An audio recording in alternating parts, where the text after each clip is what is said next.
want to see it? Please. Cool. Let me show you this. Present. Okay. How many of you guys have gotten into Schoology? Have you guys ever logged into Schoology? You guys know it? No? Some of you? Yeah? Okay, cool. So Schoology is a learning management system. It's very, very popular. And let me just go ahead and log in. I can set you guys up with some accounts if you want. It's really, really boring, but I'll set you guys up. All right, so this is Schoology.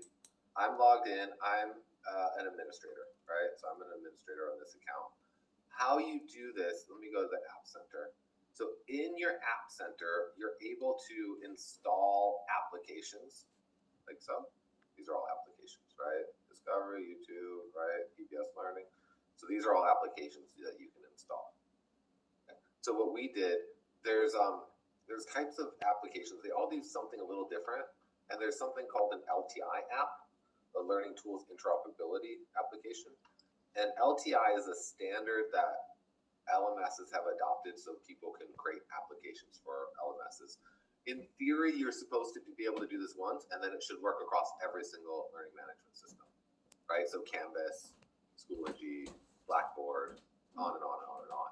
In reality, not so much. In reality, it's like, well, in theory, this should work, but it doesn't. So you kind of have to go in and customize it, but that's neither here nor there, okay? And then, so once you grab an app, I'll go to my organization. So I have a bunch of apps for my organization. So let's say I want to install PBS Learning. I click on install, and I choose who to install it for. I can say, yeah, go to all users, sure. Or maybe we're like, you know what, this is just for students. So I'm gonna install it just for students. Or this is just for teachers, right, etc. Or I can just say, just give it to everybody. Cool. And you can set up groups, and so you can like say like, yeah, give it to all my groups. You can do various things like that. Very similar to installing Chrome extensions. Submit. Great. Now everybody has PBS Learning. Cool. So when they go to their LMS and they log in and they click this drop down, I think I probably need to refresh my screen. They should be. Question. Does the installation through Schoology of the apps or the extensions rather, does that take the place then of deploying to the Google browser? Yeah. So you guys are gonna love this. This is gonna be your favorite thing in the world. So we've been asked to do integration like this for like a long time, and it's super weird because we are extensions. We are not websites. So all of these applications are websites. Does that make sense? So you click on, right? You click on, where did it go? Let's refresh this. So I click on PBS Learning Media, and it launches a website. Oh, I hate when they do. Do you guys hate when they do this crap? I am so bad at it. I'm not a robot. Like I am a robot apparently. Like I cannot pick up a tractor. So I clicked on that, and look what it did. It brought me into this website, correct? But we are not a website. We are extensions. So when you have this LTI app installed, right, for CoWriter or SnapRead or any one of these, it has no way of installing the extension for you. Does that make sense? There's no way to install this. So, for example, let's just remove this. Okay. So I just removed my CoWriter. I have no CoWriter. But there's nothing preventing you from installing this LTI app, right? And so the students are going to go there and they're going to click on it, and we're going to be very handy dandy, and we're going to like, sweet, logged in, great, you're an educator, bada boom, bada bing, you're ready to go. And because I'm an educator, like, look, I can manage my students, view reports, all that good stuff that an educator does, which is really, really helpful because now educators don't need to know where to go. They don't need to know, I need to go to cowriter.com. Okay? Let me log in as a student now. Sorry, to Colleen's point. So the students can opt to log, theoretically log into the co-writer website, which would then prompt them to download the tool, correct? So let me show you this. So I'm a student now, right? I go to co-writer, and nobody's installed this for me. I'm already logged in, so I'll log in. So the first thing we do, if you don't have the extensions logged in, we try to help you out. And we say like, hey, you don't have it, right? Like it's not there. So let's get it. Now, Chrome used to let us auto install from this button, but then they took it away from us. So Google used to be really nice about it, and then they took it away. And so what this does is it just brings you to the Chrome Web Store because we can't auto install from it. So I'm going to tell you that that kind of sucks. The reason it stinks is because if the IT people are doing their job right, students shouldn't be able to install extensions, right? So we're kind of asking a student to do something they can't do anyway. So that is the number one question you guys are going to get. That's what you're going to get. Like I clicked on it and it's not working. Well, is the extension installed? No. Okay, well, you need to install the extension, right? And if the student can't install it, then you need an IT person to install it, okay? For the vast majority of our users, though, they should have the extension already installed, correct? Right, so like, let's go back here. Let's go to... But essentially, if they're still on managed browsers, you know, if they're still using the admin console for Google to manage the browsers, the IT people still need to deploy the tool in advance. Totally, absolutely. Yep, absolutely. So like, let's go, you know, I click on my co-writer and it launches co-writer. And then it's like, hey, sweet, you have it. So we don't show that display. Show me how it works. Boom, I'm off and running. Great, thanks a lot, dude. And I can even just close this window. And now we have co-writers right there and we're logged in. And look, logged in this S1, that was a student. Cool. Functionally, this is identical on Edge as well. Yeah, do you have anybody using Edge? Washington. We're hosting a training on the 26th on Edge. Oh, geez. Edge is just a nightmare. I mean, I don't know how much crossover there is between Edge and Schoology specifically. I was just kind of more curious. Yeah, it should work. It should work. There's nothing that will prevent it from working. It should work. All right. What else do I have to show you guys? It's really straightforward, isn't it? Is this hard? Is it hard? So that's the number one thing you're going to get. The extensions aren't installed. And when they are installed, it'll log you in. Great. And there are some goofiness, like if I log out here, like I'm still logged into my extensions as the student. So I then need to go in and log out, right? The Schoology can't communicate with us to log out. But that's fine because a lot of students are on their own devices. And if they're on shared devices, they usually shut down the whole, you know, like, so you might get that every now and then. Like that might happen. It's like the student is actually still installed. The Schoology won't automatically. They don't have a mechanism for logging out, just in. Okay. What else?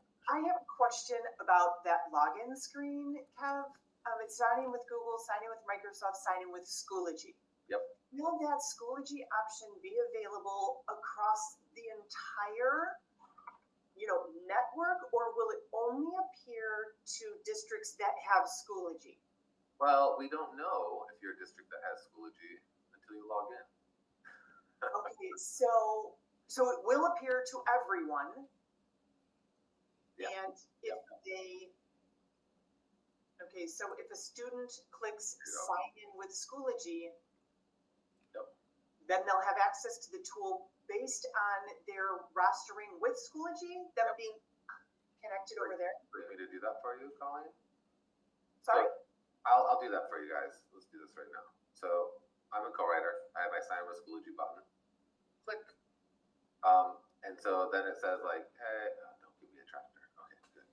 So it's like, hey, you approve this? Yeah, I approve it. And then it looks and it sees like, oh, you're logged into Schoology. If I wasn't logged into Schoology, I'd get the Schoology login page. But I'm already logged in, so it knows who I am. And look, I'm logged in. Easy. Okay. So one of the other gotchas that you guys are going to get, let me explain this to you guys. So here's the other gotcha. Once we make this button live, once we're approved with Schoology, once we make this live, you can't actually set up an account with Schoology through this button. And if you do that, we will tell you that you can't do it and to go to Schoology and click on the app. Does that make sense? So you get a message. How could I show you guys this message? Yeah, let's do this right now. You want to do that? This is the other question you have to get. Let's go to user management. So this is how you set up an account. Let's create some users. What you guys want to be a student? Let's create a student. First name.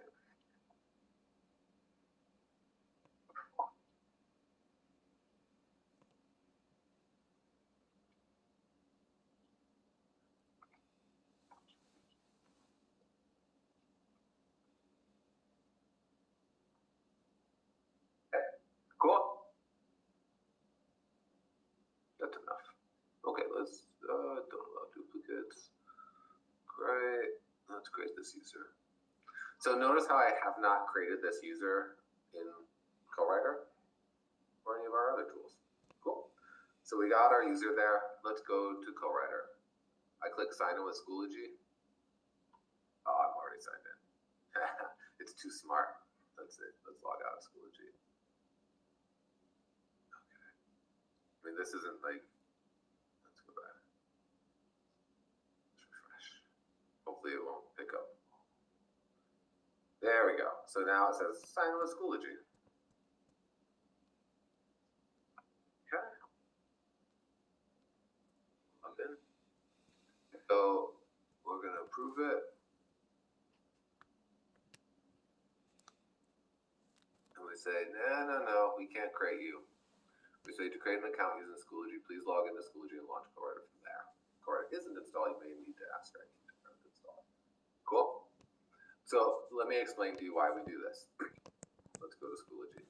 The reason why we do that is when you use that button, we have no way to know that you're a student, an educator, an administrator. Schoology won't tell us if we log in through that button. However, if you log in through this button, it will tell us.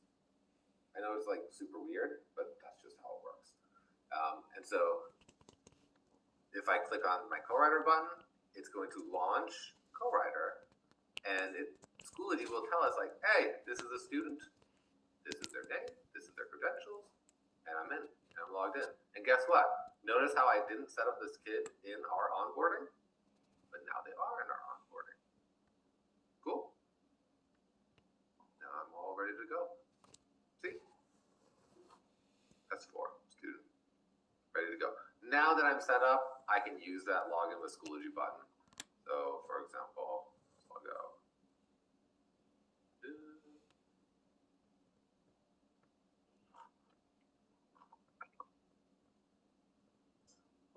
Oh, sorry, this is production. I was on production. Sorry, no, I won't do that right now. That's on production. I wasn't pointing to our QA server there. But I would get the login with Schoology, click on it, and I would be in. Cool.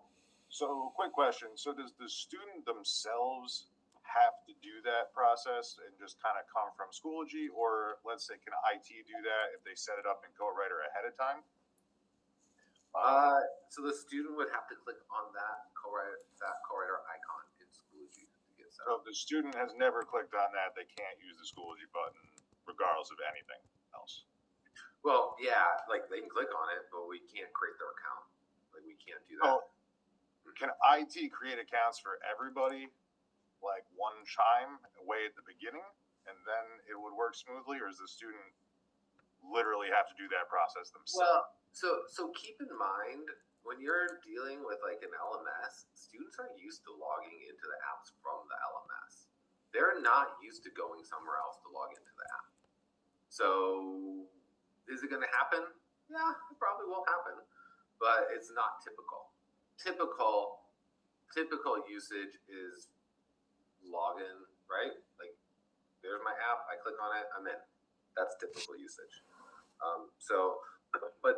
But Schoology LTI apps don't give us a way of creating it all automatically. license. So like people talk about single sign-on. You guys get this all the time. And single sign-on is really interesting because in theory, you know, you log into Schoology and it's single sign-on, so I'm signed in everywhere. But you're not, right? Like you actually have to take an action to sign in, right? Now you don't need to log in with some other credential, right? You just click on Snap and Read, and we create you and we sign you in, and you're done, right? Yeah, and that's single sign-on. Our current approach has always been single sign-on, but you have to take an action. It just doesn't create it for you. Okay, just clarification on the whole rostering aspect of all this. So I'm a district, I own 1,000 seats, and I have not assigned little Timmy co-writer access on my end, and he clicks on the co-writer button in the LTI. Does he then now automatically have access to our district account? Yep, bingo, exactly.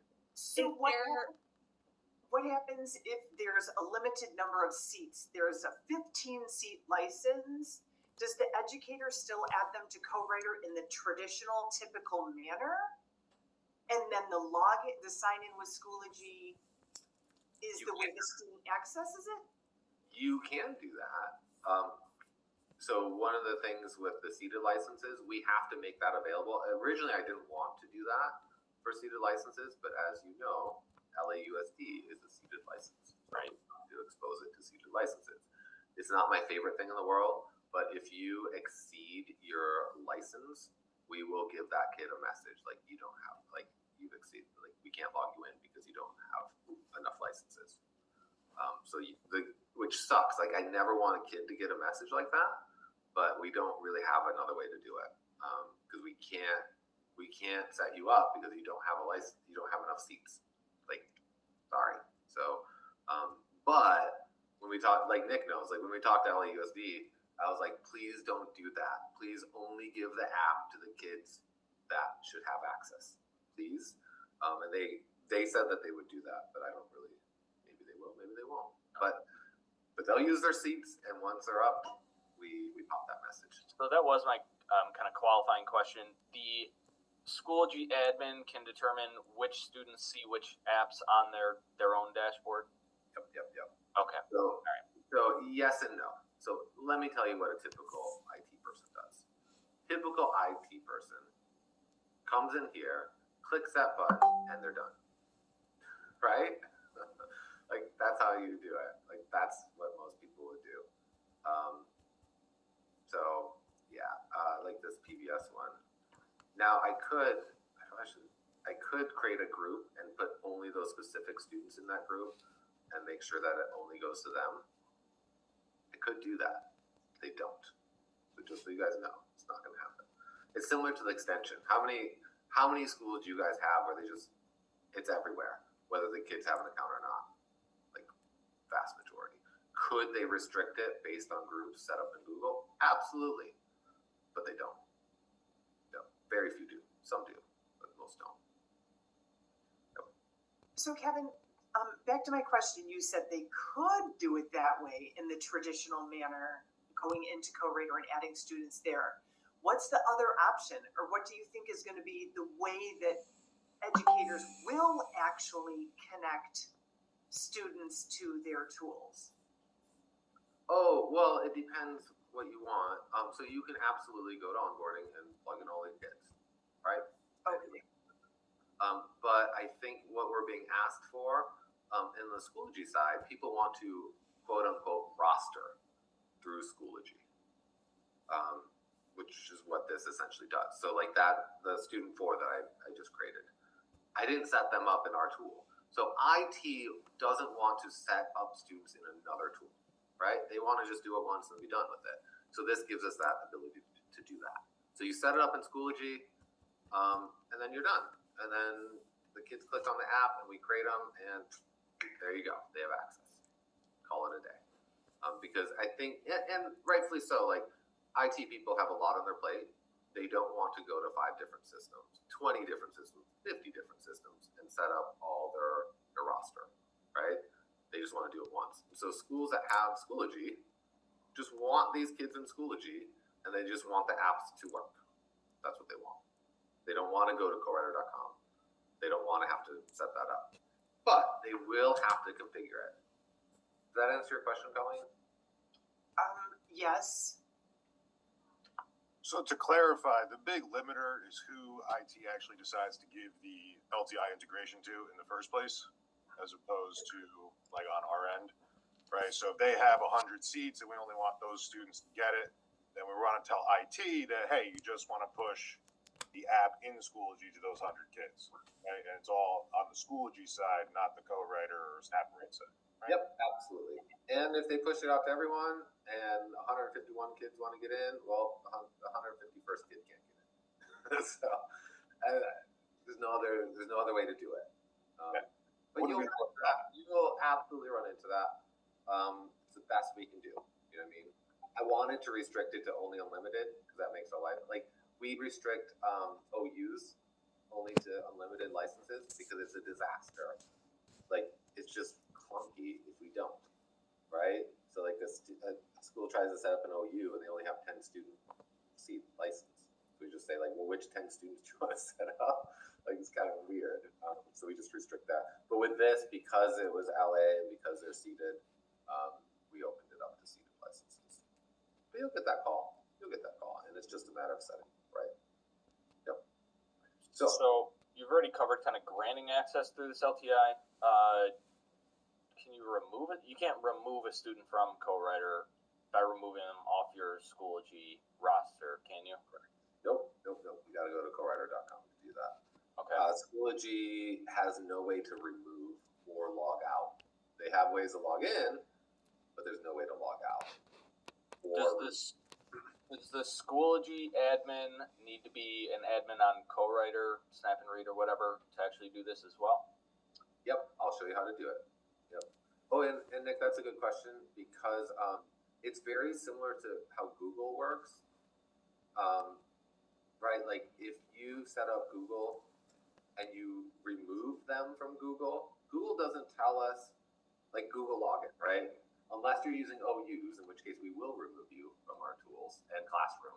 If you're not using those, Google doesn't tell us that you've been removed, but you won't be able to log in because you don't have an account, right? So it's not removed from our system, but the kid can't get in. If that makes sense. All right, let me show you how to set this up. You guys ready? I mean, this is like detail you guys may or may not need to know, but I'll show you anyway. In our tools, go to Provider. Your IT person, they're probably the only ones that are going to have access to this. Let's go to Johnson testing. So you will have, this person, they're not an admin. Hold on, give me a second. That's funny. So you need to be an admin. Let's do, all right, so they log in as an admin. In the dropdown, this is live right now, you'll see Schoology config. And keep in mind, you can click on this all you want. There are no apps in the store, so nobody's gonna get this. You click on your Schoology config, and here's your config. Here's your customer key and your shared secret. Okay? So IT will know how to do this. You guys don't need to explain this to the IT department. And if you do, like, it's questionable. Like, why are they asking you? That's what I say. They should know how to do this. So I go into my co-writer and I say configure, and here's where it asks me for my consumer key. So I go here and we have this handy dandy button, copy, and paste. And shared secret, copy, and paste. And you save it and you're done. That's how you do it. Easy, I hope. That's how you configure